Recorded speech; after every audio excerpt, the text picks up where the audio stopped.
of mRNA is decoded and protein is formed, and protein is formed.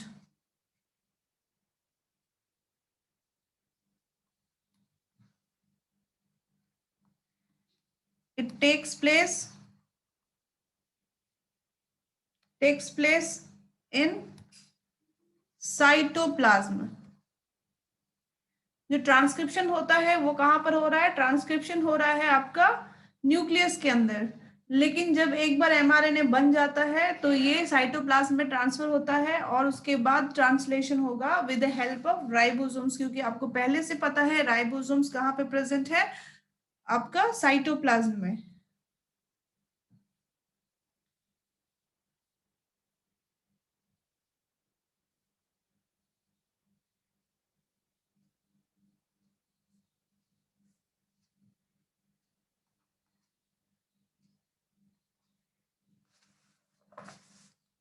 Steps.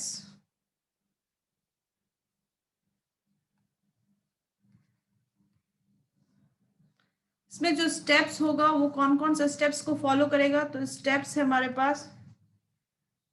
Steps we have, first one, tRNA को charging करेगा. Charging. Second है initiation. Initiation complex form करेगा. फिर elongation. And fourth one is termination.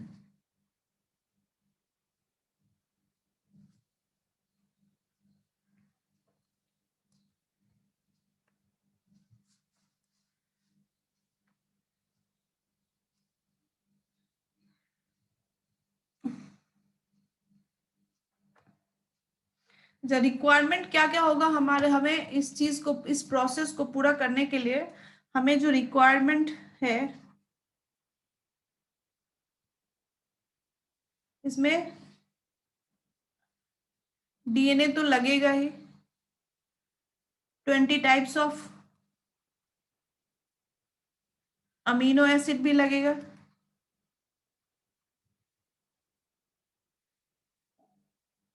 All RNA, यहाँ पे all RNA का use होगा.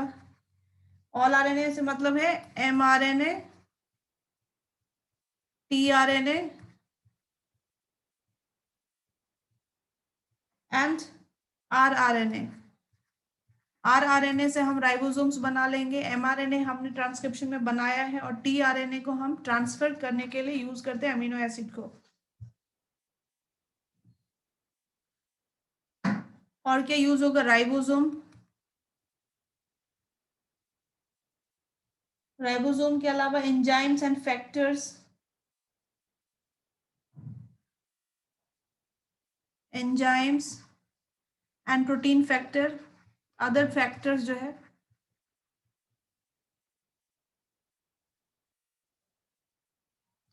इसके अलावा हमें और क्या चाहिए होगा?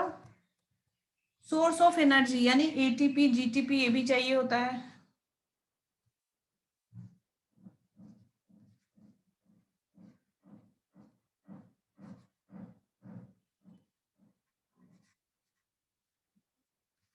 ATP, GTP.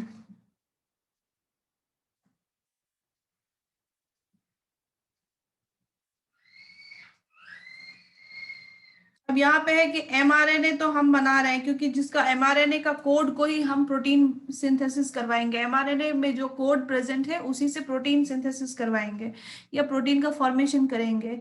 लेकिन टीआरएनए का यूज किस लिए होगा? तो अमीनो एसिड का कैरियर की तरह ये यूज करेंगे हम लोग. अमीनो एसिड कैरियर की तरह इसको यूज करेंगे.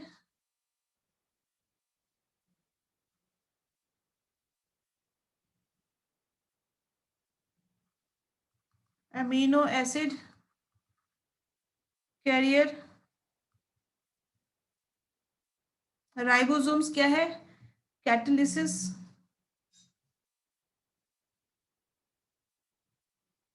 कैटालिसिस का काम करेगा। और mRNA क्या है? कोडोन्स। कोडोन्स मतलब अमीनो एसिड। हम इसका जो कोड है उसको यूज करेंगे प्रोटीन बनाने के लिए।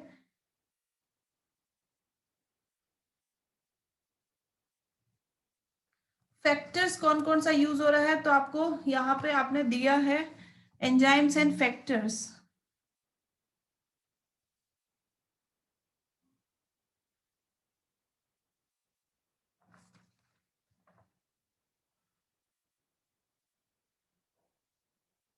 एंजाइम्स एंड फैक्टर्स हम कौन कौन सा यूज कर रहे हैं? एंजाइम्स हम यूज कर रहे हैं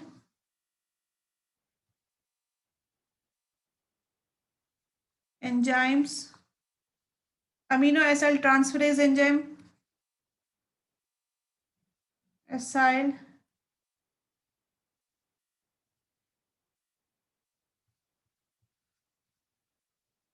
factors. Factors we are using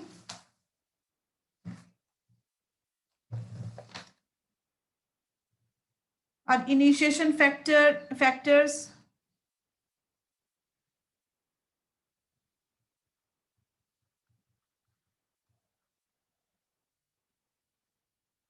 initiation factor,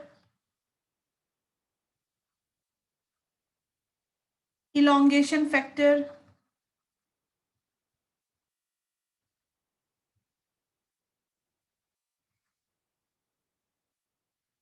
termination factor.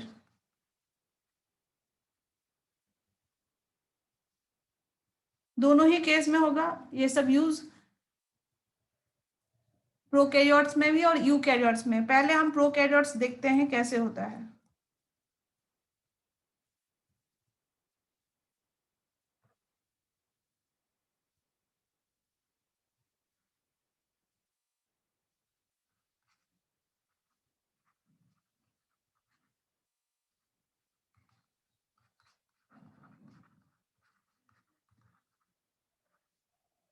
Prokaryotic translation process almost same है दोनों का, थोड़ा बहुत डिफरेंट है।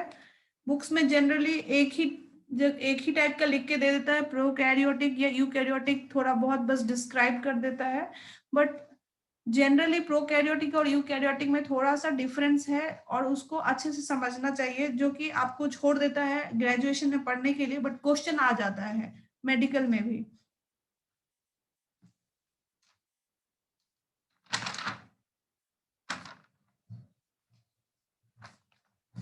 तो सबसे पहले हम करते हैं चार्जिंग ऑफ। सबसे पहला स्टेप हमने देखा था चार्जिंग का, टीआरएनए को चार्ज कर रहे थे, फर्स्ट स्टेप।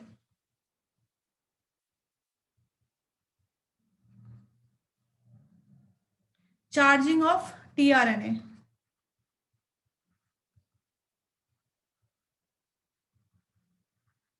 टीआरएनए को हम चार्ज करेंगे। टीआरएनए का स्ट्रक्चर आपको पता है, पहले भी हमने देखा है टीआरएनए का स्ट्रक्चर।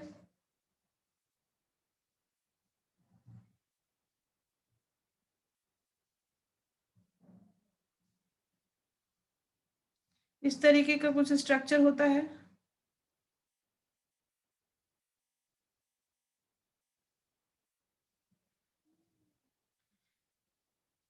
यहाँ पे आपका ये एक जो 3' ले लेते हैं, ये पॉइंट जो है आपका साइट ऑफ एमिनो एसिड या addition site of amino acid, amino acid यहाँ पे एमिनो एसिड आके बाइंड करेगा।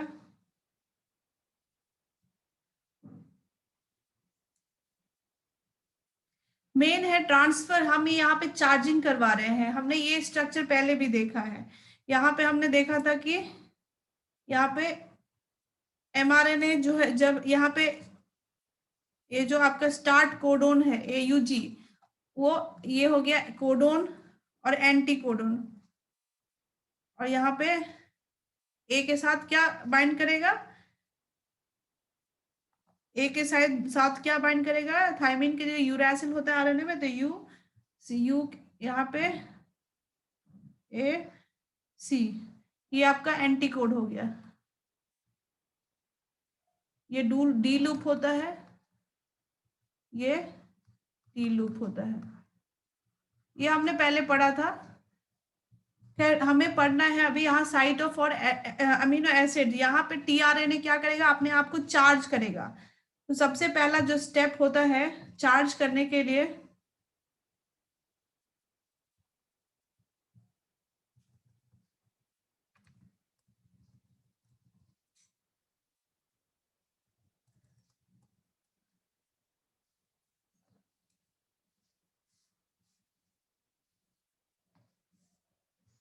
First step addition of adenine, addition of adenine, that is adenylation of amino acid. क्या होगा, एडिनाइलेशन ऑफ अमीनो एसिड। ये हमारा पहला है, क्योंकि यहाँ पे साइट है अमीनो एसिड का, तो यहीं पे हम क्या करेंगे, फॉर्मेट करेंगे।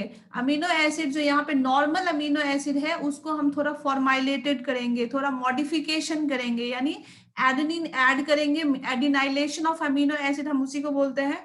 तो इसको हम क्या कर रहे हैं, थोड़ा मॉडिफाई कर रहे हैं, इस अमीनो एसिड को मॉडिफाई कर रहे हैं। क्योंकि मॉडिफाई कर, जो पहला आपका सबसे पहला जो सबसे पहले जो अमीनो एसिड है ये टीआरएनए के साथ इजीली बाइंड नहीं करेगा इस साइड के लिए, इस साइड पे। तो यहाँ पे क्या करना होगा, हमें मॉडिफाई करना पड़ेगा। मॉडिफाई करने के लिए हम एडिनाइलेशन कर रहे हैं, यानी एडेनिन को ऐड कर रहे हैं। इसका रीजन भी लिख सकते हैं क्यों कर रहे हैं, तो हम इसलिए करते हैं because amino acid can not attach to tRNA. Amino acid cannot attach to tRNA, properly bind नहीं कर सकता है। सेकेंड स्टेप जो है चार्जिंग का, मतलब ये यहाँ पे हम फॉर्माइलेटेड करते हैं, यानी एडिनाइलेशन करते हैं, थोड़ा मॉडिफाई करते हैं, उसके बाद इसको अटैच करते हैं टीआरएनए के साथ। सेकेंड हो गया step transfer of adenylated amino acid to tRNA. Transfer of adenylated amino acid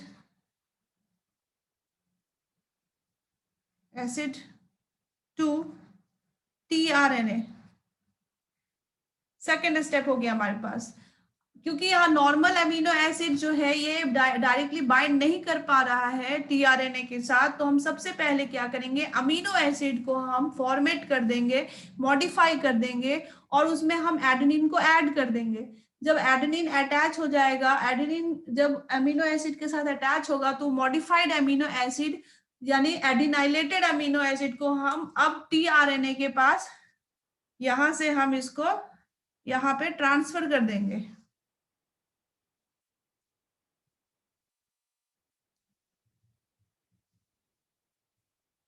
transferred,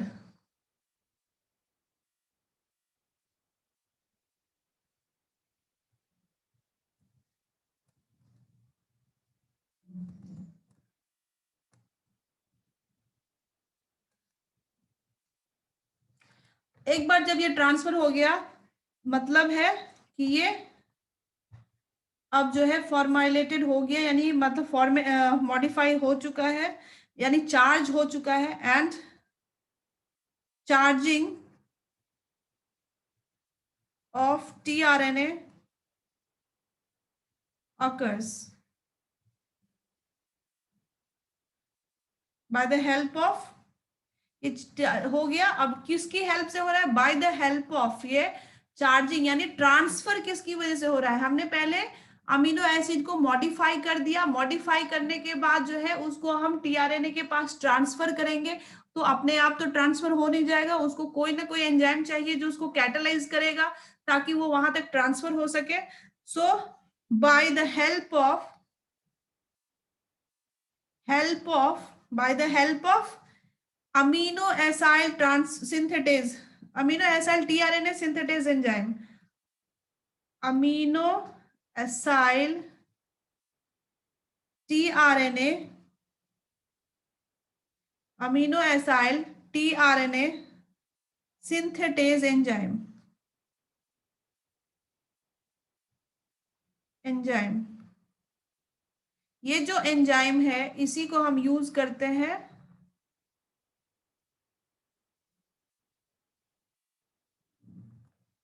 इसी एंजाइम को हम यूज करते हैं ट्रांसफर करने के लिए।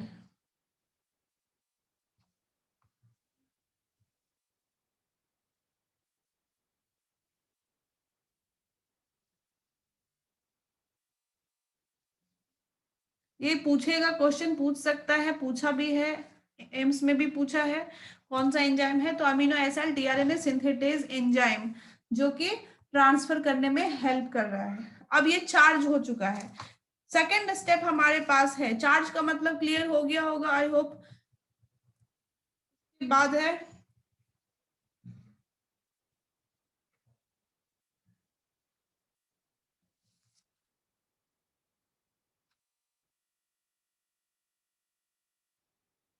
इनिशिएशन,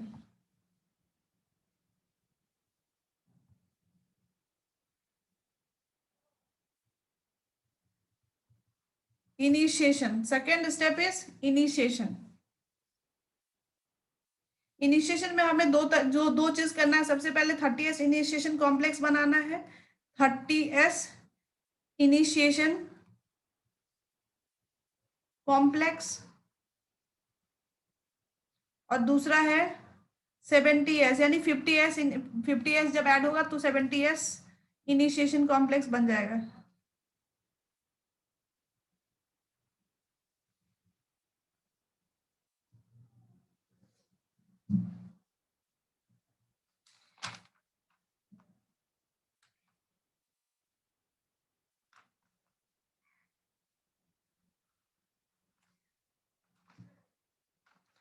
ठीक है, स्ट्रक्चर हम यहाँ पे समझ लेते कैसे होता है। जनरली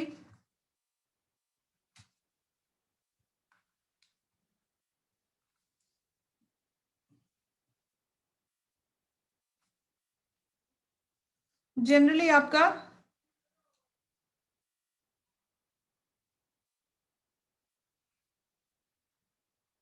ये एमआरएनए है, दिस इज राइबोसोम 30s और ये है आपका 50s,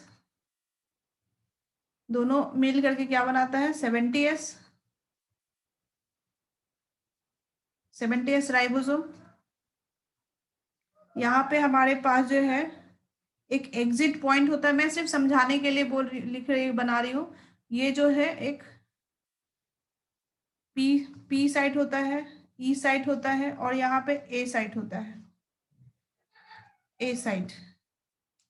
अब मैं इसको समझा रही हूँ, पी साइट पे, पी साइट क्या है, अमीनो एसिड कैरियर को यहाँ पे ऐड करते हैं हम। अमीनो एसिड कैरियर कौन सा था, tRNA, amino acid carrier by tRNA. यहाँ पे जो है हम बाहर से लेके आते हैं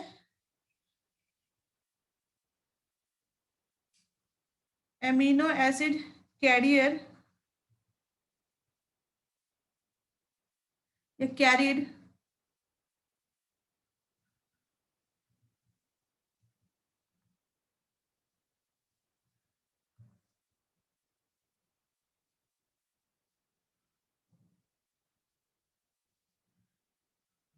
amino acid carried by tRNA, जो हमने चार्ज किया था टीआरएनए वो जो है यहाँ पे आके बाइंड करेगा पी साइड पे। ए साइड पे क्या बाइंड करता है, तो टीआरएनए एडिशन पॉइंट होता है, this A site is, A site जो है जनरली टीआरएनए एडिशन पॉइंट होता है।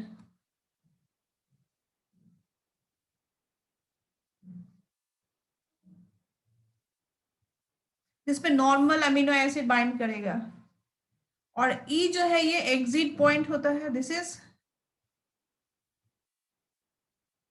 एग्जिट पॉइंट, जहां से यहाँ पे जो आपका चार्ज टीआरएनए थे, ये अमीनो एसिड को यहाँ इसके पास पहुंचा के, और चार्ज टीआरएनए जो था, अब जब अनचार्ज हो जाएगा तो टीआरएनए कहाँ चला जाएगा, एग्जिट पॉइंट पे, और ये बाहर की तरफ निकलते जाएगा।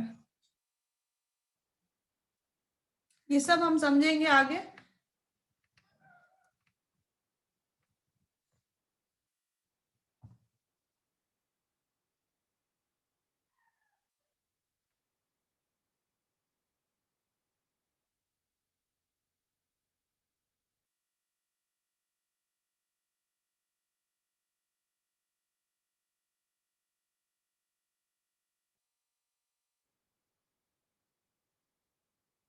तो सबसे पहले जो फॉर्मा अमीनो एसिड जो ट्रांसफर करता है टीआरएनए, यहाँ पे लिख सकते हैं point,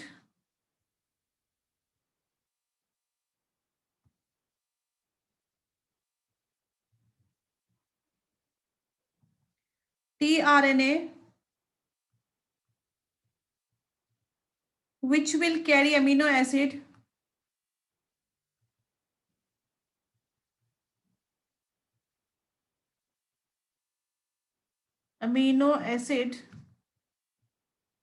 is not normal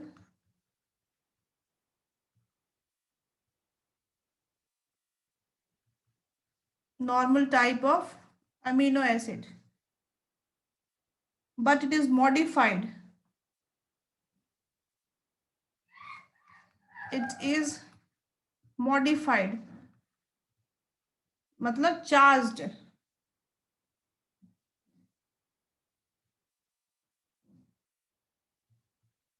first जो आपका एफ फॉर्माइल मतलब मॉडिफाइड अमीनो एसिड जो सबसे पहले ट्रांसफर होगा, वो कौन सा है, F met. F met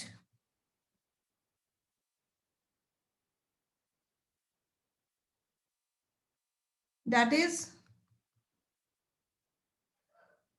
methionine is formilated.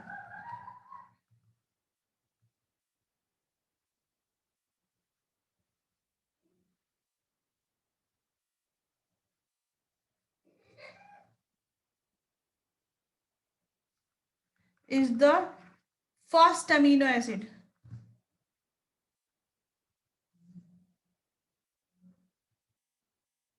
First amino acid brought to P site.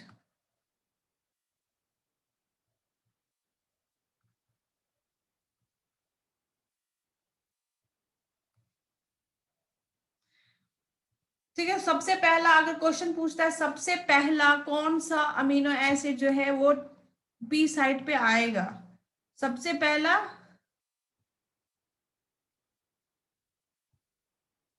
बहुत इजी है, एफमेट फर्स्ट अमीनो एसिड।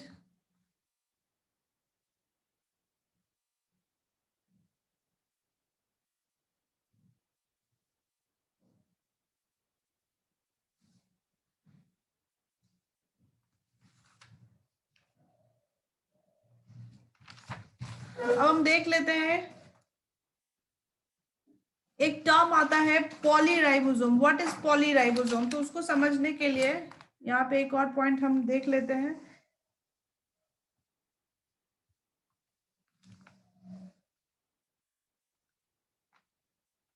एक और एंजाइम पेप्टाइडल ट्रांसफरेज जो होता है,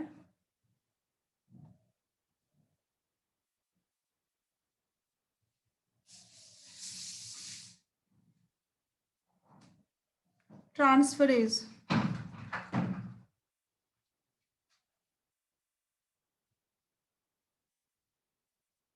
enzyme peptidyl transferase enzyme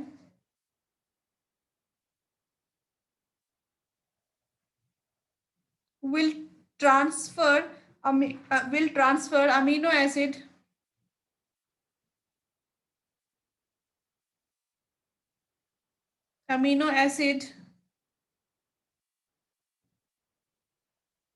from P side to A side,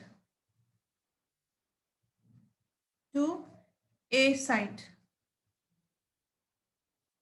P side से ए side पे transfer कौन कर रहा है? Peptidyl transferase. ये एंजाइम भी अच्छे से याद रखना है।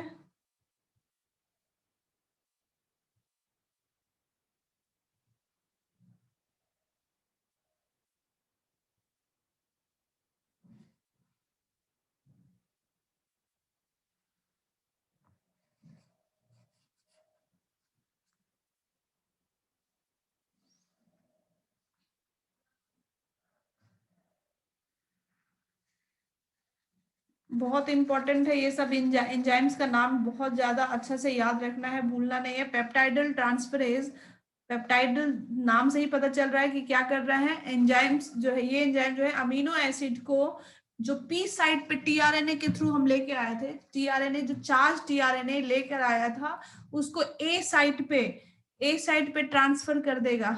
मतलब क्या है, ये जो यहाँ पे आपका अमीनो एसिड आया था, यहाँ पे जो अमीनो एसिड आया था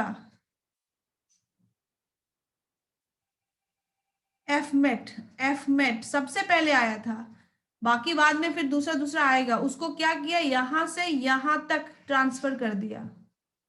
अब यहाँ पे ट्रांसफर करेगा तो जो फॉर ये चार्ज था यानी टीआरएनए के साथ अटैच था, तो जब ये यहां से यहां मूव करेगा तो टीआरएनए यहां से यहां मूव करेगा ई साइड पे, क्योंकि उसको एग्जिट करना है।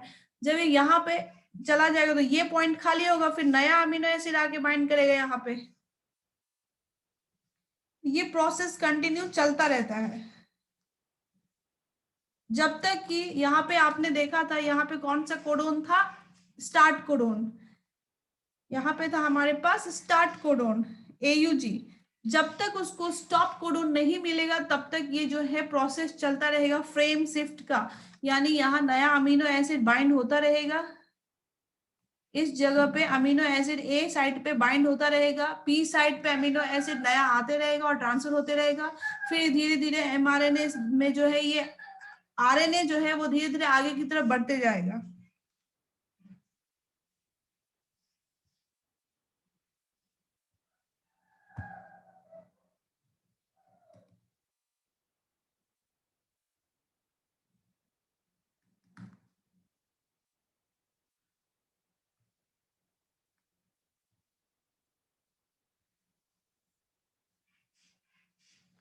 It will continue this process. It will continue this process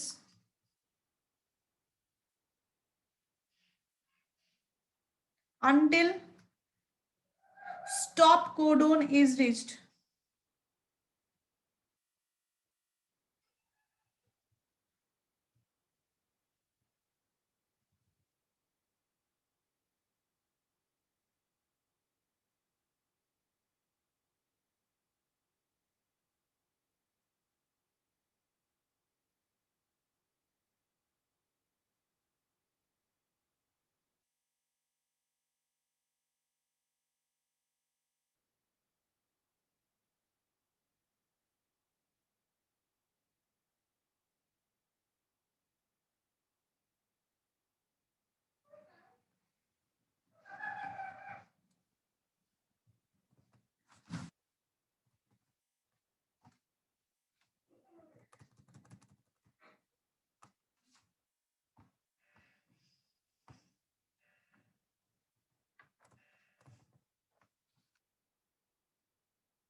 ठीक है, एक बार जब यहाँ पे पहुंच जाएगा,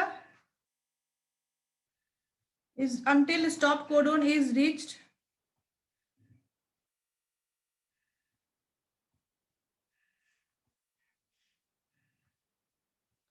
called one ribosome cycle.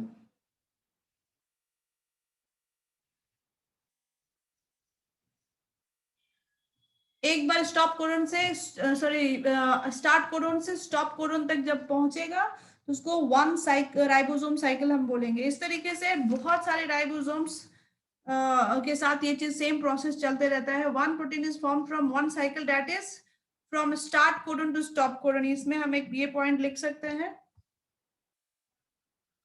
one protein is formed, one protein is formed from one cycle पता ही है हमें वन साइकिल कब हो रहा है, that is from start codon to stop codon, start codon to stop codon.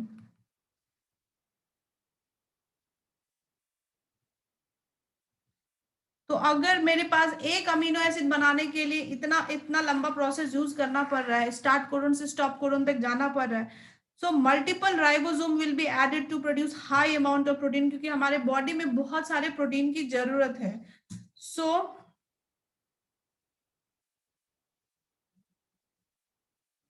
Multiple ribosome will be added to produce high amount of protein.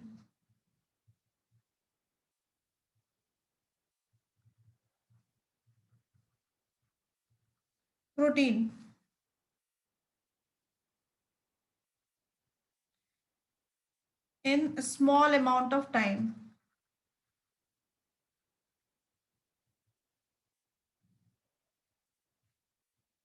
थोड़े ही time में बहुत सारे प्रोटीन बनाने के लिए हमें बहुत सारे राइबोसोम्स की जरूरत पड़ेगी। तो इस तरीके से प्रोसेस रहेगा, जैसे कि आपका यहाँ पे स्मॉल सब यूनिट है, यहाँ पे लार्ज सब यूनिट है, स्मॉल सब यूनिट है, लार्ज सब यूनिट है, मतलब 30s है, 50s है, लार्ज है, स्मॉल है, लार्ज है, स्मॉल है। सबसे पहले स्मॉल वाला ऐड होता है, फिर लार्ज वाला ऐड होता है, वो हम प्रोसेस में क्लियर हो जाएगा आपको। उसके बाद यहाँ पे इस तरीके से बहुत सारे राइबोसोम्स अटैच्ड है, these all are ribosome, ribosome, ये सब राइबोसोम है, राइबोसोम।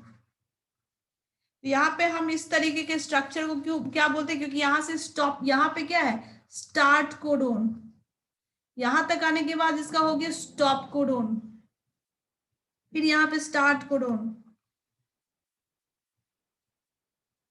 इस तरीके से हम यहां से यहां तक के बीच में एक प्रोटीन बना लेते हैं, फिर दूसरा प्रोटीन बना लेते हैं, तीसरा प्रोटीन बना लेते हैं। तो इसको, इस पर्टिकुलर स्ट्रक्चर को हम क्या बोलते हैं, it is poly ribosome, this is poly ribosome.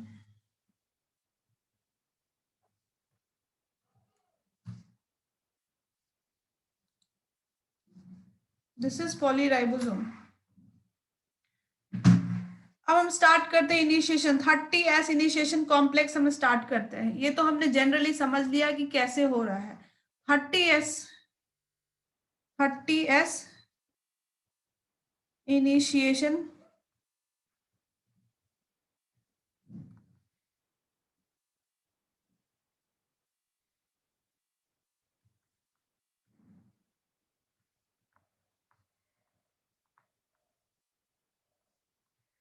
Complex, ये हमें पढ़ना है। इसको हम देख लेते हैं क्योंकि हमें पता है क्या क्या यूज हो रहा है। तो हम स्टार्ट करते हैं डायरेक्टली।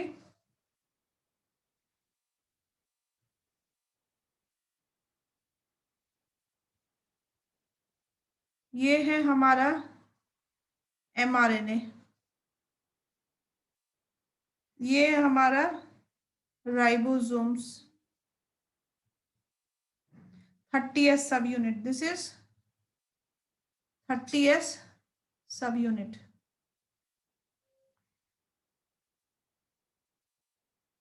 30S सब यूनिट के पास हमने देखा था क्या था प्रेजेंट,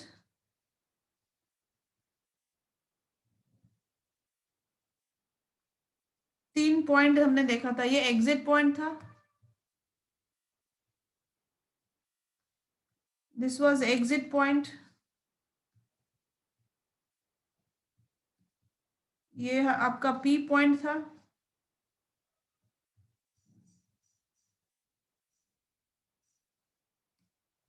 और ये आपका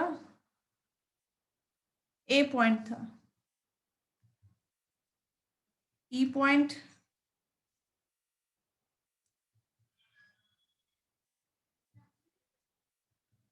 पी पॉइंट, ए पॉइंट।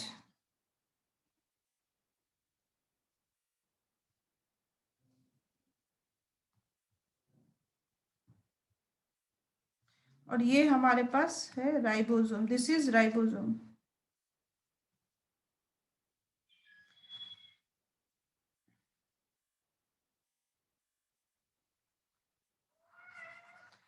ये राइबोसोम्स का एक ही पार्ट है, 30S complex.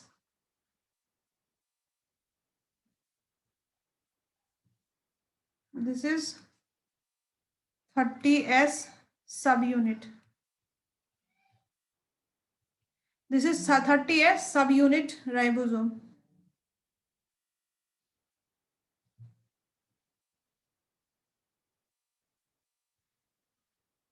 P point free रहेगा, ये जो पॉइंट है पी पॉइंट फ्री रहेगा सबसे पहले, और यहाँ पे इनिशिएशन फैक्टर जो है आके बाइंड कर जाएगा, ए पॉइंट पे इनिशिएशन फैक्टर बाइंड करेगा, ई पॉइंट पे भी इनिशिएशन फैक्टर बाइंड कर जाएगा।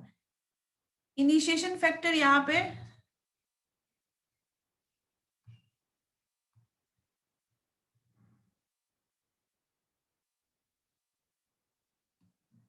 ये हो गया initiation factor, this is initiation factor, ये है आपका इनिशिएशन फैक्टर। कौन सा इनिशिएशन फैक्टर है, तो नाम है आपका इनिशिएशन फैक्टर IF3 और IF1 इनिशिएशन फैक्टर। हमारे पास जनरली, अब यहाँ पे साइड में लिख सकते हैं समझने के लिए,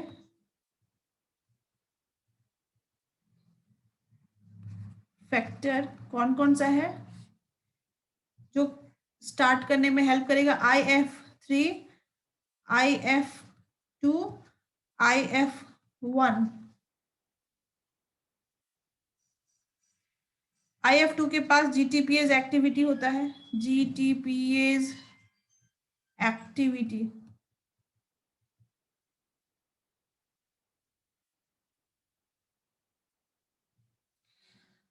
ये ऐसा इसलिए होता है ताकि राइबोसोम्स को आगे जो है बढ़ने ना दे, ये जो IF3 है इसको स्टॉप कर देगा ताकि ये राइबोसोम्स जो है mRNA से आगे ना बढ़ पाए, इस पॉइंट से आगे ना बढ़ पाए, या फिर ये इस पॉइंट से इसको लॉक कर देता है इस पोजीशन में, ताकि पी को फ्री करके रखता है। जब पी फ्री रहेगा तभी आपका चार्ज tRNA आके यहाँ पे बाइंड करेगा।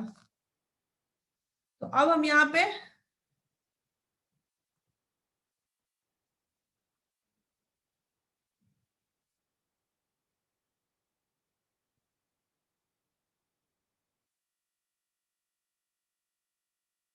हम देख सकते हैं कि ये जो फ्री पॉइंट है वहां पे आके क्या बाइंड करेगा, तो यहाँ पे आके बाइंड कर रहा है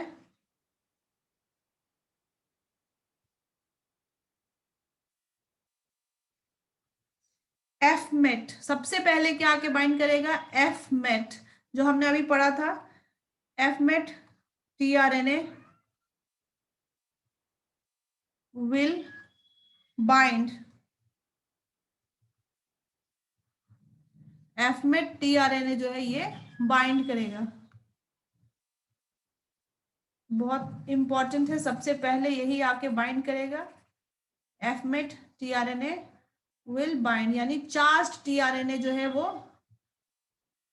बाइंड करेगा for the first time, for the first time. उसके बाद बहुत सारे अलग अलग टाइप्स के अमीनो एसिड हैं जो चार्ज होके इसके साथ, और फिर ये बाइंड करेगा।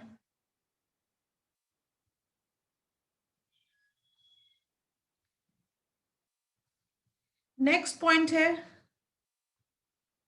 once the F-met is attached to P site, एक बार अटैच हो गया P साइड पे, तो IF3 के इनिशिएशन फैक्टर विल रिलीज, क्योंकि इसका काम हो गया। अब ये इसको लॉक करके रखना था, तो इसका काम हो गया। अब ये क्या होगा, रिलीज हो जाएगा। सो IF3 will release.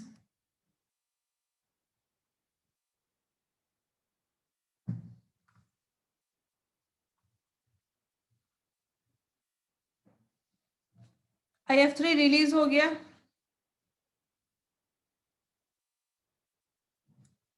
IF2 will release upon addition of, अभी तक IF3 रिलीज हुआ है। अब हमारे पास जो 50 है, सेकेंड वाला जो उसका राइबोसोमल सब यूनिट है, जब वो अटैच होगा तब आपका ये आपका IF2 भी रिलीज हो जाएगा। तो हम यहाँ पे हम स्मॉल वाला देख लेते हैं, ये कौन सा था, 30s, और यहाँ पे हमने ले लिया बड़ा साइज का 50s।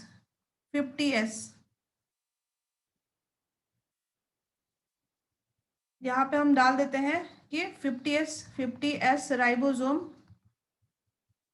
will attach,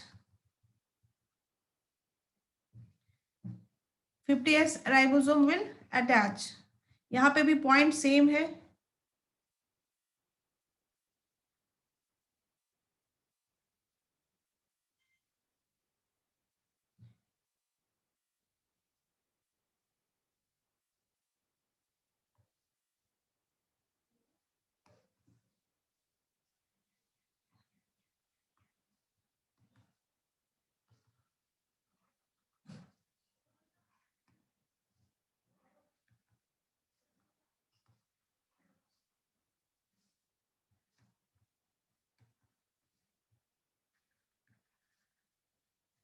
ये हो गया आपका ए साइट, पी साइट और ई site.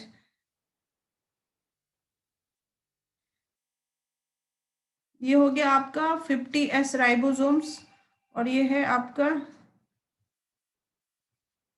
30s ribosome. This is 30s,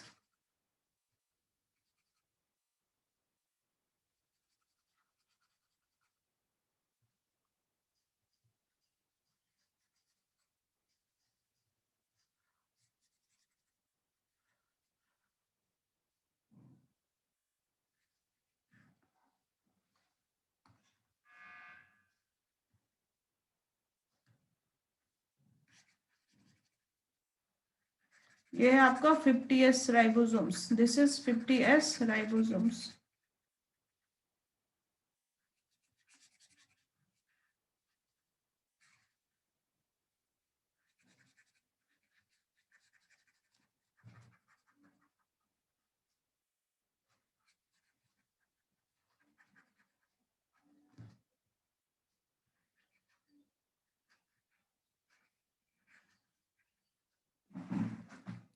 next है, जैसे ही ये राइबोसोम अटैच होगा, तो जो यहाँ पे आपका बाइंड IF3 जो है वो तो रिलीज हो चुका है। हमारे पास था, यहाँ पे हमारे पास जो है वो IF1 प्रेजेंट था। IF1 जो था वो रिलीज हो जाएगा, विल बी रिलीज्ड। यहाँ पे हम शो कर सकते हैं IF1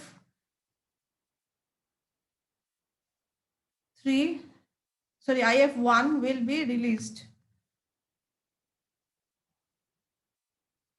Sorry, IF1.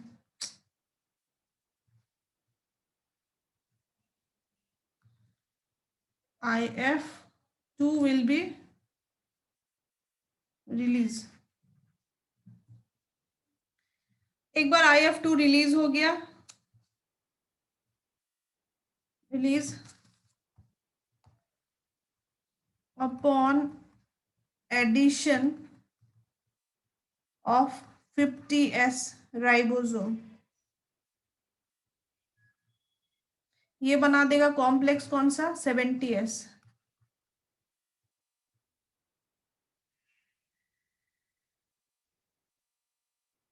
IF2 के पास हमने पहले लिखा था GTPase एक्टिविटी भी होता है। So since IF2 have GTPase activity, GTP hydrolysis and takes GTP hydrolysis takes place. GTP hydrolysis takes place,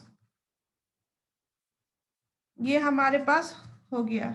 यहाँ पे ऑलरेडी एफमेट जो है वो बाइंडेड है, एफमेट अटैच्ड है।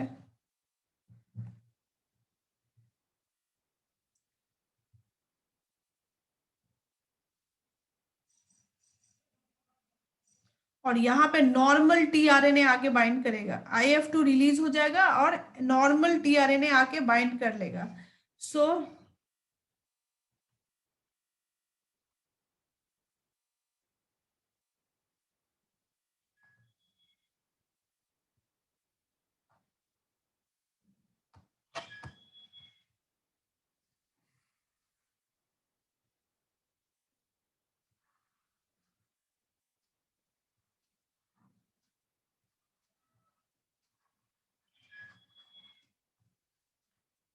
EPA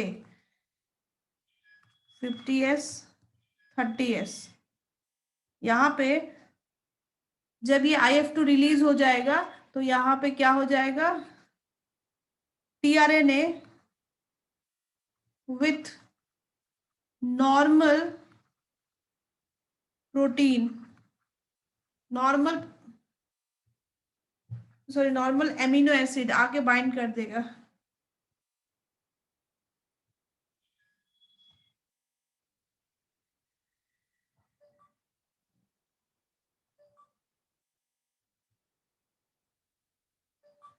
नॉर्मल एमिनो एसिड आके बाइंड करेगा।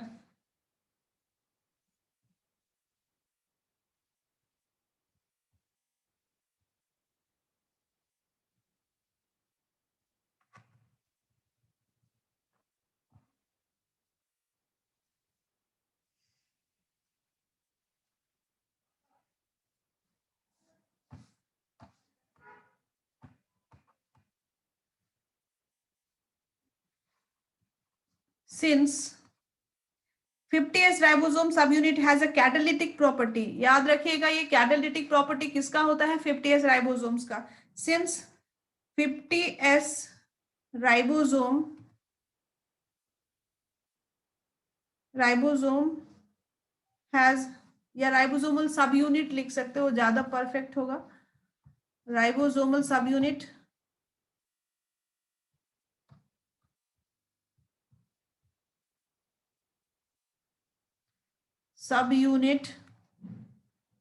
subunit has catalytic property,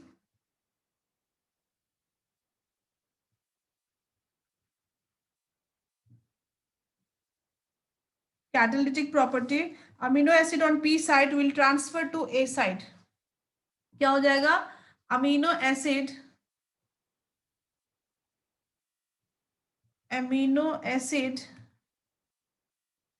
on P site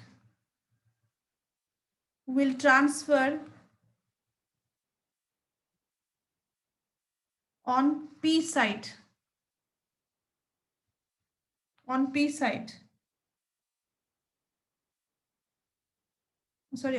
acid on P site will transfer on A site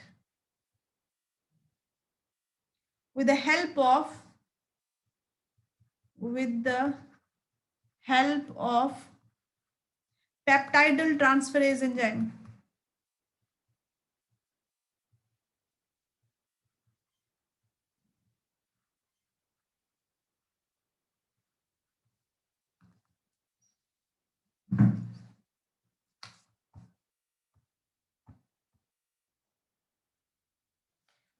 P side से ए साइड पे जाके बाइंड करेगा।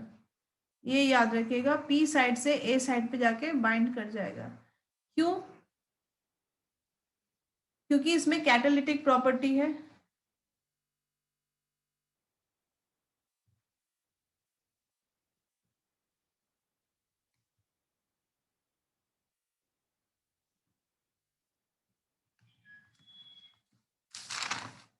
नेक्स्ट इसके बाद ये इनिशिएशन हो गया। इनिशिएशन मतलब चार्जिंग, चार्ज टीआरएनए जाके बाइंड कर गया है। Normal tRNA, normal amino acid जो है टीआरएनए के साथ आके ए पे बाइंड कर गया है, और ई जो है एग्जिट पॉइंट है, वहां से वो फ्री हो चुका है अब।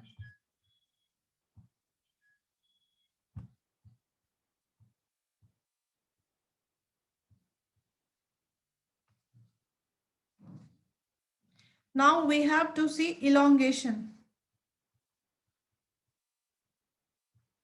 elongation कैसे होगा?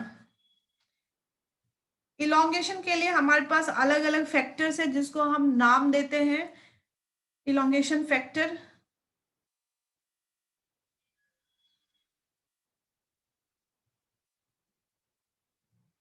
जैसे इनिशिएशन फैक्टर को हम आई से डिनोट करते थे, आई एफ, वैसे elongation factor denoted by E F.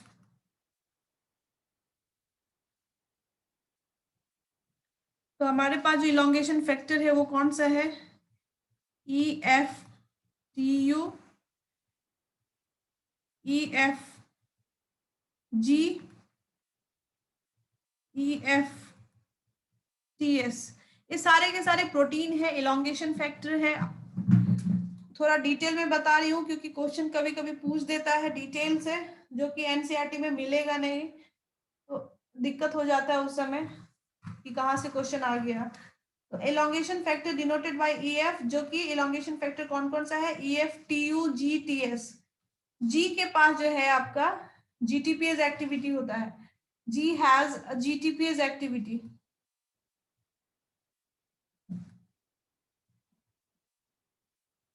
Activity G के पास जीटीपीएस एक्टिविटी होता है। ईएस और सॉरी टीएस जो है वो recycling of GTP to GDP में हेल्प करता है। टीएस हेल्प्स इन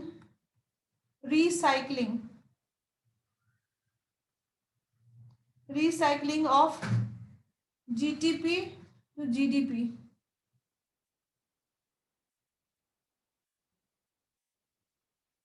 या GDP to GTP। अब हम यहाँ पे देख लेते हैं, ये भी इलोंगेशन फैक्टर है। इलोंगेशन फैक्टर का काम क्या है? वही आपका एनर्जी प्रोवाइड करेगा या फिर बाइंड करने में हेल्प करेगा, क्योंकि डायरेक्टली तो अमीनो एसिड बाइंड नहीं कर पाएगा, तो उसके लिए इलोंगेशन फैक्टर कोई प्रोटीन है जो जाकर के ए साइड पे बाइंड करेगा, इसलिए उसको इलोंगेशन फैक्टर चाहिए।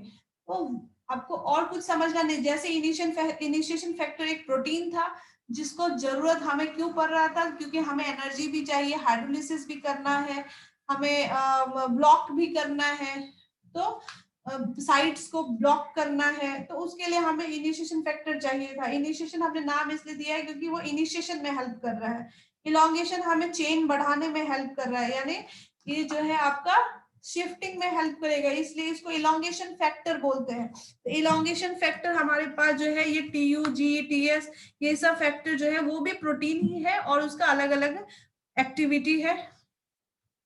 यहाँ पे भी हम लोग सेम तरीके से अब राइबोसोम्स बना लेते हैं।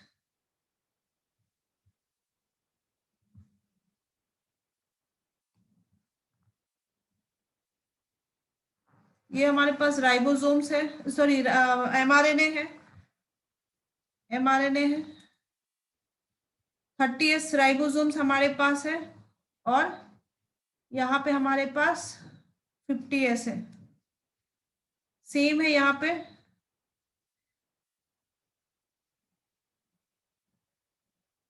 ये ए साइट, पी साइट, ई साइट। पी साइड पे हमें पहले से पता है क्या ऐड है, एफमेट, फर्स्ट एमिनो एसिड।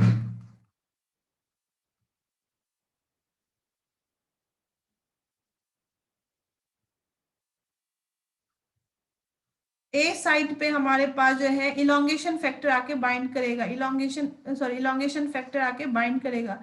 ये इलोंगेशन फैक्टर कौन सा है? EFTU, जिसके पास GTPase एक्टिविटी होता है, सॉरी GTP नहीं, EFTU आके बाइंड करेगा,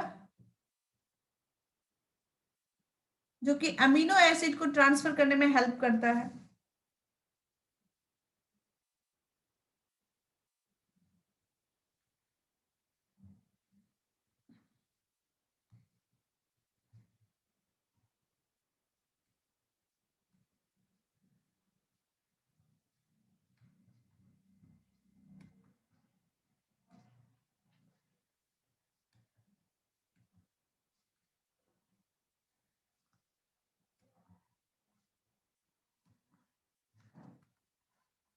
ये है EFTU। अब जो है आपका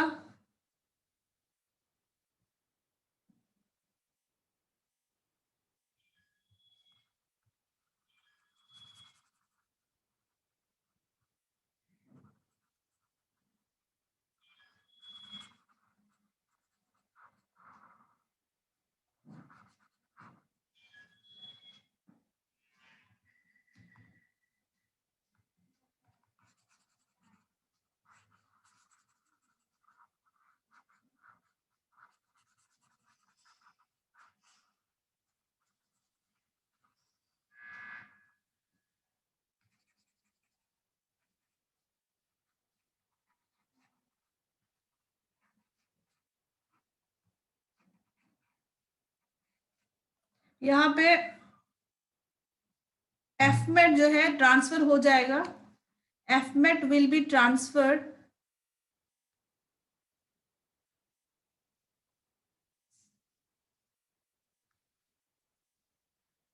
टू tRNA जो यहाँ पे अटैच्ड है, tRNA जो यहाँ अटैच्ड है,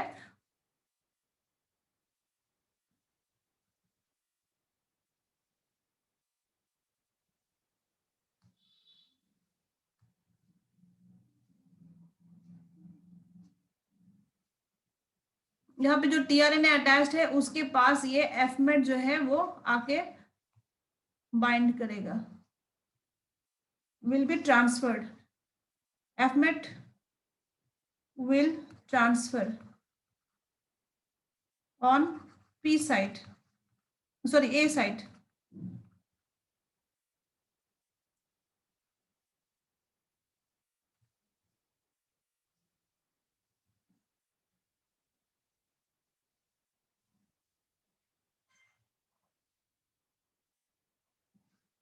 लिख सकते हैं यहाँ पे tRNA will bind to, सबसे पहले tRNA will bind to EFTU elongation factor along with amino acid,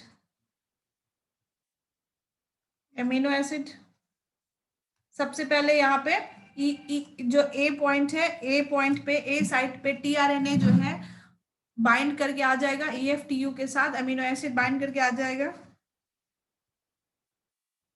first point यहाँ पे, फर्स्ट पॉइंट। सेकेंड पॉइंट में हमारे पास एफमेट जो है वो ट्रांसफर हो जाएगा, fMet will transfer to A site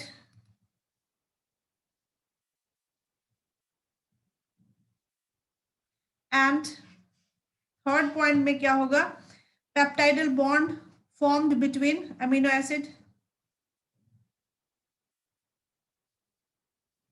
क्योंकि आपका EFTU के पास क्या है,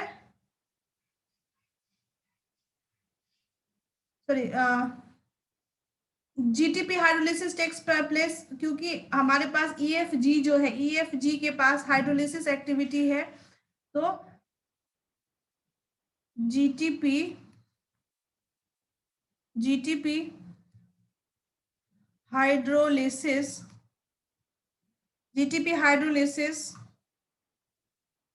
takes place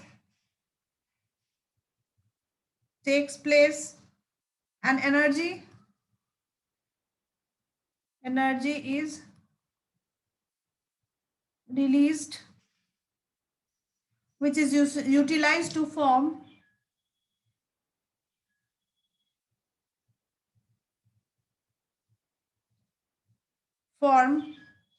बॉन्ड. कौन सा बॉन्ड है यहाँ पे? Peptidyl bond. दो अमीनो एसिड के बीच में कौन सा बॉन्ड बनता है? पेप्टाइडल बॉन्ड बिटवीन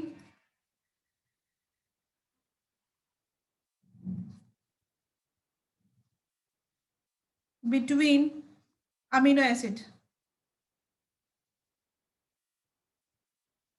यहाँ पे जो अमीनो एसिड आपका आया है, इस पॉइंट पे जो अमीनो एसिड एफ मेट यहां से यहां आ गया है टीआरएनए पे, ए साइड पे, तो ए साइड पे पहले से ही क्या है? अमीनो एसिड आया हुआ था, नॉर्मल अमीनो एसिड.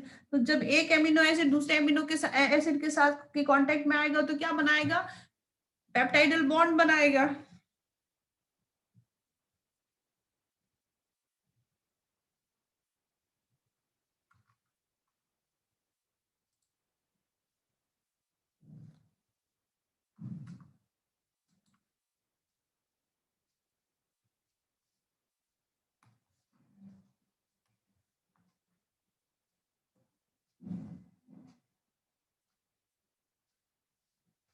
ये किसकी वजह से होगा जीटीपीएस हाइड्रोलिसिस? क्योंकि हमने देखा है EFG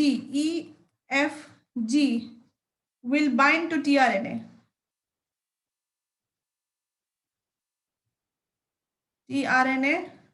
on A site, which has GTPase activity.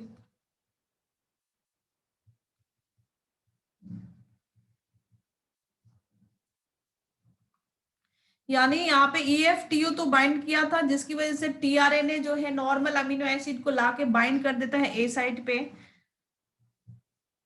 उसके बाद EFG एलोंगेशन फैक्टर जी जो है वो जीटीपीएस एक्टिविटी होता है, वो क्या करता है? एनर्जी देता है ताकि जो एफमेट जो है वो ट्रांसफर हुआ है ए साइट पे पी साइट से, वो पेप्टाइडल बॉन्ड फॉर्म कर सके between amino acid on A site. तो उसके लिए हमें EFG का जरूरत पड़ेगा, तो हम यहाँ पे डाल देते हैं EFG.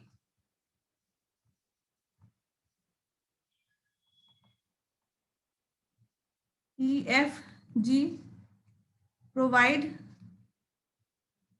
एनर्जी, जिसकी वजह से पेप्टाइडल बॉन्ड फॉर्म करने में हेल्प हो रहा है.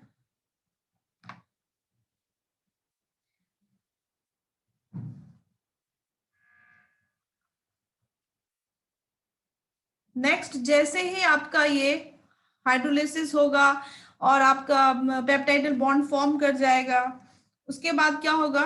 राइबोसोमल सब unit will slide along one codon unit.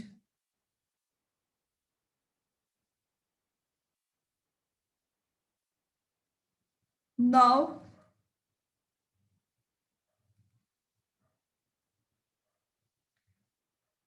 सब unit will slide along one code unit.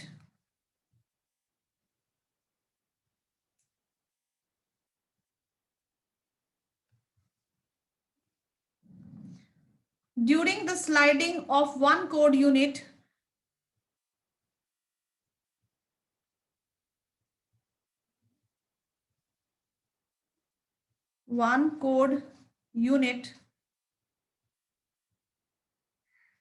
tRNA on P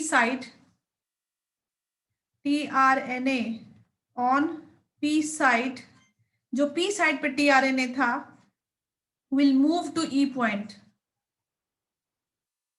move to E point.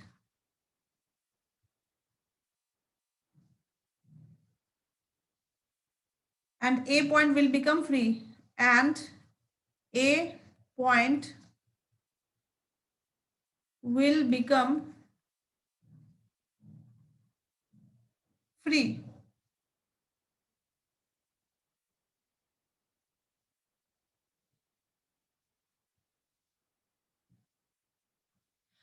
मतलब है जब ये सारा चीज हो गया, सब चीज कौन सा चीज हो गया है, तो क्लियर है यहाँ पे कि एफ मेट जो है वो आपका ए साइट पे, पी साइट से ए साइट पे आके ट्रांसफर हो गया।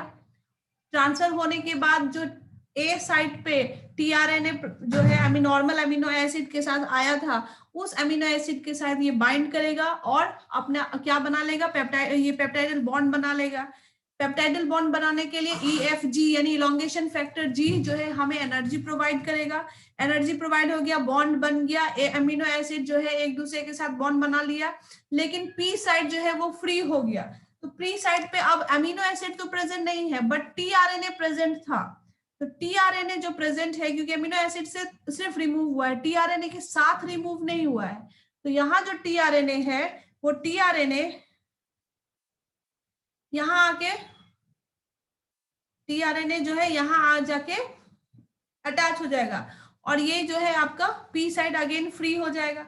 ये पी साइड फ्री होगा तो इसका टीआरएनए, क्योंकि ये अमीनो एसिड जो है ये यहाँ पे अमीनो एसिड बॉन्ड बनाना शुरू कर देगा, लेकिन ये टीआरएनए यहां से यहां मूव करेगा।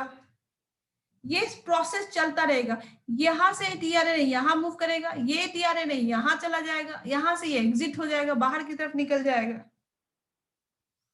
तो सबसे पहले हमने देखा राइबोसोमल सब unit will slide along one code unit. Ribosomal सब यूनिट यानी ये पूरा राइबोसोम का जो सब यूनिट है वो एक कोडोन क्या होता है, ट्रिपलेट कोडोन, वो जो है उससे मूव करेगा जब ये पूरा प्रोसेस हो जाएगा। जब यहां से ये, अगर यहां से ये मूव करता है, यानी आफ्टर कंप्लीटिंग दिस प्रोसेस, अगर यहां से यहाँ ये मूव करता है, थोड़ा सा भी ट्रिपलेट कोडोन मूव करेगा, तो ये जगह जो है शिफ्ट हो रहा है, तो ये जो है आपका टीआरएनए यहाँ मूव करेगा, टीपी यहाँ का टीआरएनए यहाँ मूव करेगा और ये एग्जिट पॉइंट से बाहर निकल जाएगा। ये प्रोसेस चलता रहेगा। Now ribosomal subunit will slide along one code unit. During sliding of one code unit, tRNA on P site will move to E point and A point will become free.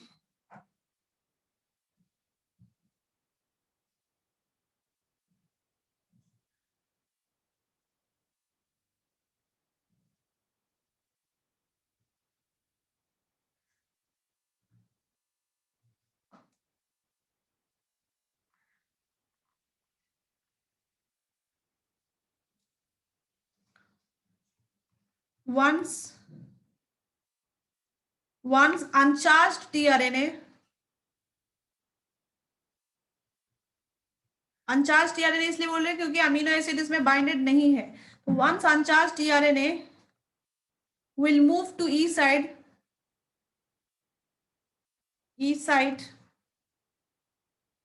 and it will be exited from E site, will be exited from E site।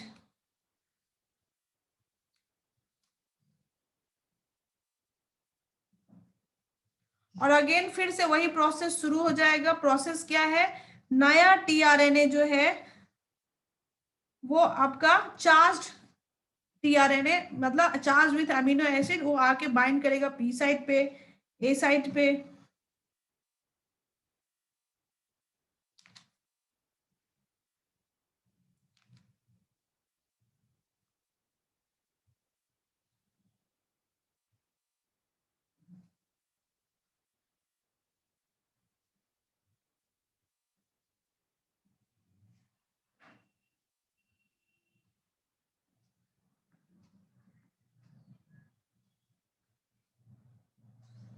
क्योंकि यहाँ पे peptidyl bond बना चुका है, दोनों के बीच में 2 amino acid है, यहाँ पे पेप्टाइडल बॉन्ड बन चुका है।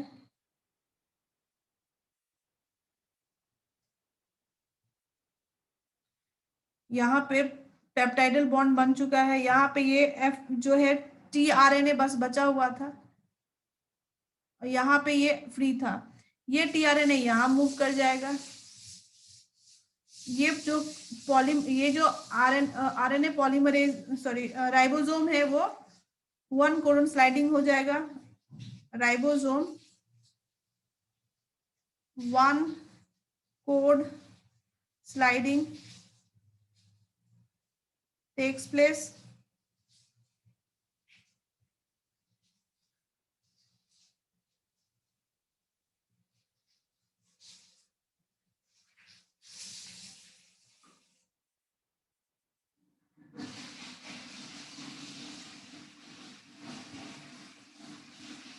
अगर ऐसा होता है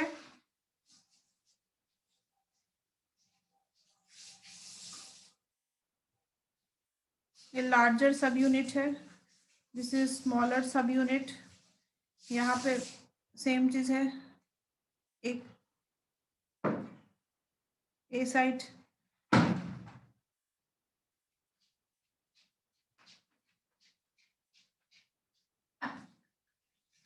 अच्छा ये शिफ्ट हुआ था यहाँ, तो शिफ्ट हुआ तो ए तो आगे बढ़ गया, तो ए पर जो चीज था वो कहाँ चला गया, पी पे चला गया, और पी पे जो था वो पी पे क्या बना लेगा, किस तरीके से दिखेगा, दिखने में अगर आप यहाँ पे तो स्टैटिक डायग्राम है, दिखने में ऐसा दिखेगा। ऐसा इसलिए दिखेगा क्योंकि ये थोड़ा सा मूव कर चुका है, ये जो आपका स्लाइड हो रहा है, तो ये अगर इस पोर्शन को उठा के हम 3 कोडन आगे बढ़ा देते हैं, तो ए साइड जो है वो आगे आएगा, पी साइड उसकी जगह पे आ जाएगा, ई साइड उसकी जगह पे आ जाएगा। तो इस तरीके से अगर मूव कर रहा है, ए साइड जो है वो खाली हो जाएगा, क्योंकि ए साइड जो है आगे की तरफ मूव किया हुआ है। तो ए साइड का जो अमीनो एसिड कहाँ दिखाई देगा आपको, पी साइड पे, और पी साइड का जो टीआरएनए है वो कहाँ चला गया है अभी, ई साइड पे।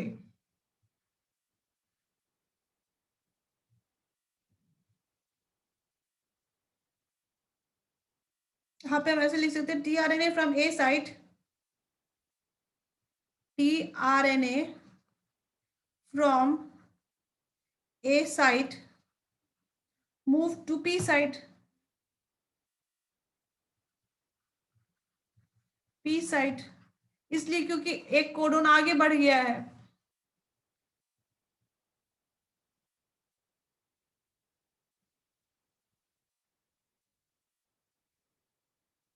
TRNA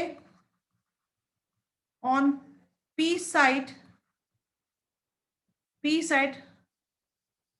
moves to E site,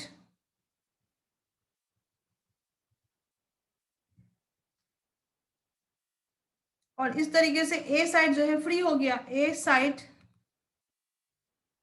becomes free,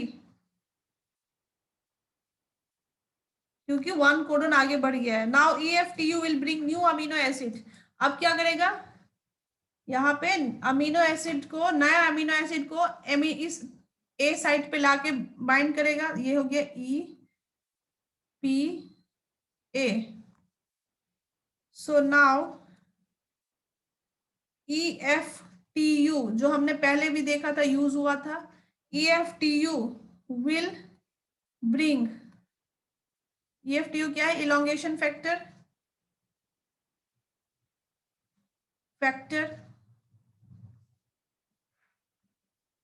will bring new amino acid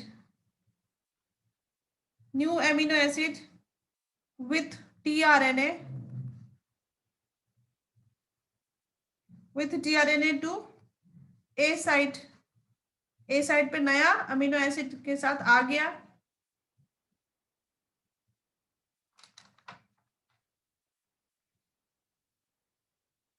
फिर क्या करेगा, ये जो आपका अमीनो एसिड है यहां से ये ब्रेक डाउन होकर यहाँ ए साइड पे आकर के फिर पेप्टाइडल बॉन्ड बनाएगा। अगेन क्या होगा, ये जो अमीनो एसिड है ये फिर यहां से यहां आएगा, मूव करेगा, और फिर अमीनो एसिड जो नया न्यू अमीनो एसिड टीआरएनए के साथ आया है ए साइड पे, उसके साथ बाइंड करेगा। जब ये बाइंड करेगा तो ये टीआरएनए फ्री हो जाएगा यहाँ से। इसके बाद क्या होगा, सिर्फ यहाँ पे टीआरएनए रहेगा। अगेन ये प्रोसेस कंप्लीट होने के बाद ये फिर मूव करेगा, again it will move one codon, एक कोड और आगे बढ़ेगा, तो ए साइड फिर खाली हो जाएगा, और पी साइड पे जो है आपका फिर से ए साइड पर जो अमीनो एसिड था वो कहाँ दिखेगा, पी साइड पे, और पी साइड का टीआरएनए कहाँ दिखेगा, ई साइड पे, क्योंकि मूव कर रहा है। अगर ये मूव कर रहा है, पूरा का पूरा राइबोसोम मूव कर रहा है, ये आगे की तरफ बढ़ेगा, तो ए वाला जो है ये आगे, अब थोड़ी देर बाद ए यहाँ दिखेगा, ये थोड़ी देर बाद पी जो है यहाँ दिखेगा, और ये जो है थोड़ी देर बाद ई यहाँ दिखेगा। इस तरीके से प्रोसेस होगा, इमेजिन कीजिए। तो जब ये ए आगे बढ़ेगा तो ये फ्री हो जाएगा, ए के पास जो अमीनो एसिड था, पेप्टाइडल बॉन्ड बना हुआ था, ये कहाँ पे जाए दिखेगा, पी साइड पे, और पी साइड का जो टीआरएनए है वो ई साइड पे दिखेगा, और ई साइड से वो क्या करेगा, एग्जिट कर जाएगा।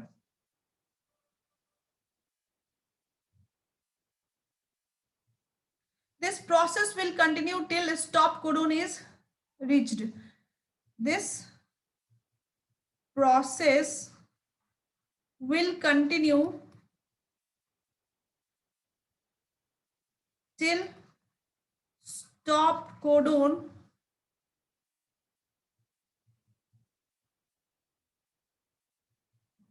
is reached. एक बार स्टॉप कोडन पे आ गया यानी टर्मिनेट होना है, यानी जितना उसको बनाना था अमीनो एसिड का चेन उतना बना लिया, क्योंकि ये प्रोसेस बार बार चलता रहेगा, और ये यहाँ पे अमीनो एसिड का पेप्टाइडल बॉन्ड जो है बनाते रहेगा। उसके लिए कौन हेल्प कर रहा है, तो EF G, elongation factor G, क्योंकि उसके पास GTPase एक्टिविटी है। नेक्स्ट है टर्मिनेशन।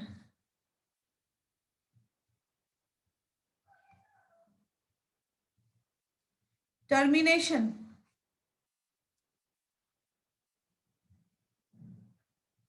स्टॉप कोडन पे आ गया। When elongation process reach to stop codon, release factor will be brought. When elongation factor, sorry, elongation process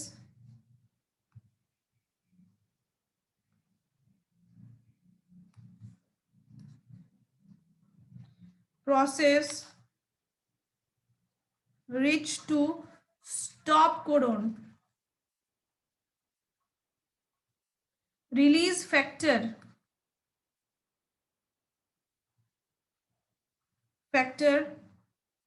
जैसे इलोंगेशन फैक्टर था, इनिशिएशन फैक्टर था, वैसे ही release factor will be brought there instead of tRNA. जो हम हमेशा देखते थे टीआरएनए आता था ए साइट पे, वहां पे ए साइट पे टीआरएनए की जगह पे रिलीज फैक्टर आके बाइंड करेगा ऑन ए साइट।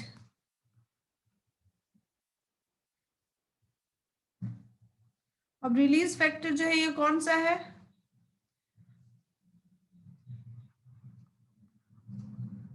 रिलीज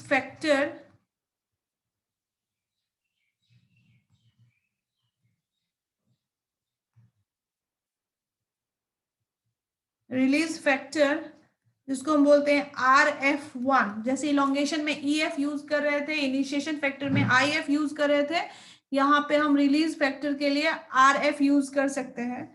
ये जो RF है, रिलीज फैक्टर है, ये टीआरएनए मिमिक होता है, यानी इसका स्ट्रक्चर एकदम टीआरएनए की जैसा ही होगा।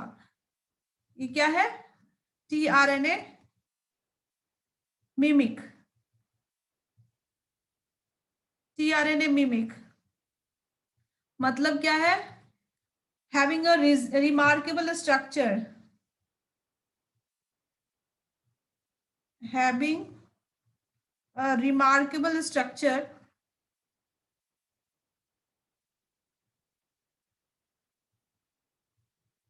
that is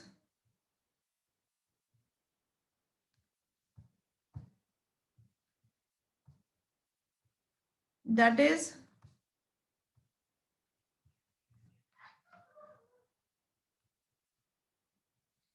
similarity with tRNA.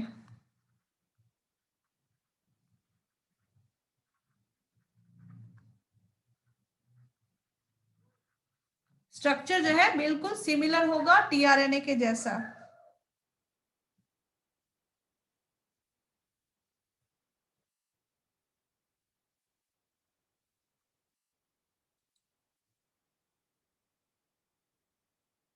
They have two different domain. इस रिलीज फैक्टर के का दो डोमेन होता है। They have two different domain. पहला है one domain binds stop codon.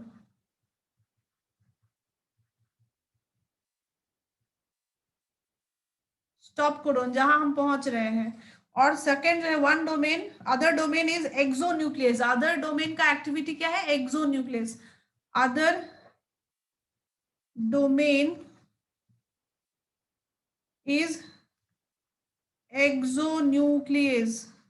Exonuclease क्या करता है? एंडोन्यूक्लियस बीच में कट करता है। एक्सोन्यूक्लियस टर्मिनल पे कट करने का काम करता है। तो यहाँ पे एक्सोन्यूक्लियस एक्टिविटी है विच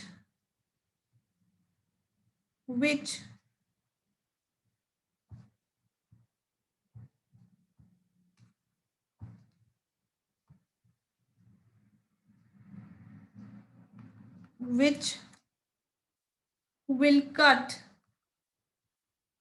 will cut the peptide bond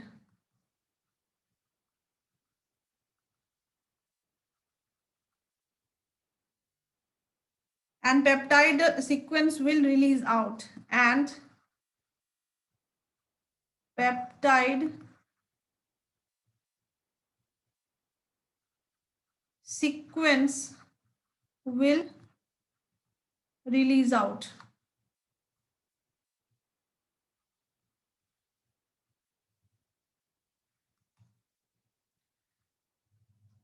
ठीक है, ये दोनों इंपॉर्टेंट है। क्या डोमेन होता है? दो डोमेन होता है किसके पास? रिलीजिंग फैक्टर के पास।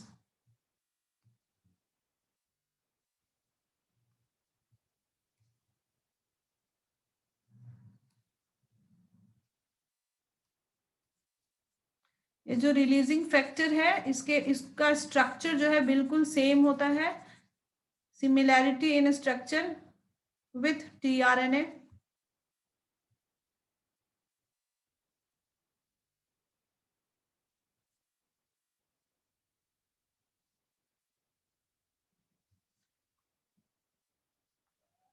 सिमिलैरिटी विथ टीआरएनए, स्ट्रक्चर में सिमिलैरिटी होगा।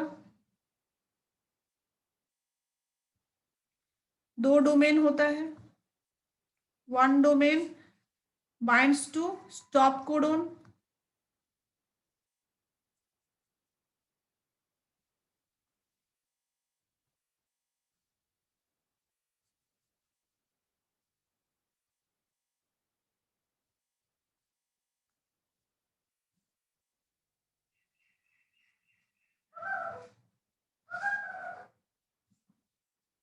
और दूसरा डोमेन जो है वो एक्सोन्यूक्लियस एक्टिविटी होता है। एक्सोन्यूक्लियस एक्टिविटी, और ये क्या करेगा? कट कर देगा पेप्टाइडल बॉन्ड को। पेप्टाइडल बॉन्ड मतलब जहां टर्मिनल साइड है वहां से कट कर देगा, और एमिनो एसिड का जो चेन है वो बाहर रिलीज हो जाएगा, जो कि एक पर्टिकुलर प्रोटीन का फॉर्मेशन कर देगा।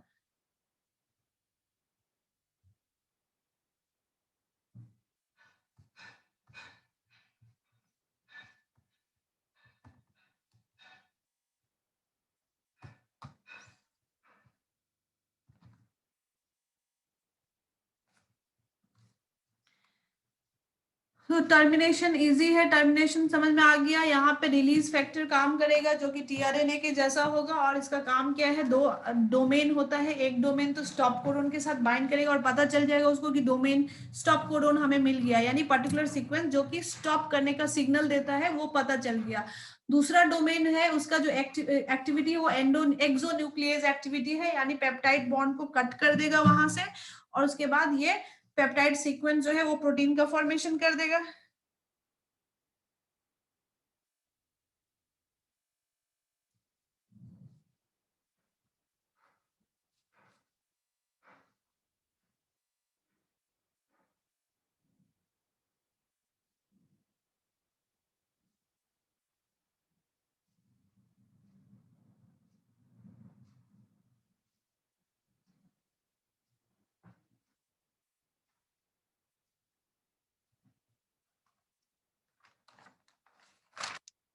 ठीक है, नेक्स्ट है eukaryotic transcription translation. Eukaryotic translation हम नेक्स्ट क्लास में देखेंगे। अभी फिलहाल इसको एक बार फिर से रीड आउट कीजिए, समझने का कोशिश कीजिए। अगर इसमें डिफिकल्टीज लगेगा कहीं पे भी तो आप नेक्स्ट क्लास में पूछ सकते हैं, या व्हाट्सएप पे या टेलीग्राम पे भेज सकते हैं मुझे, जहां भी डाउट होता है।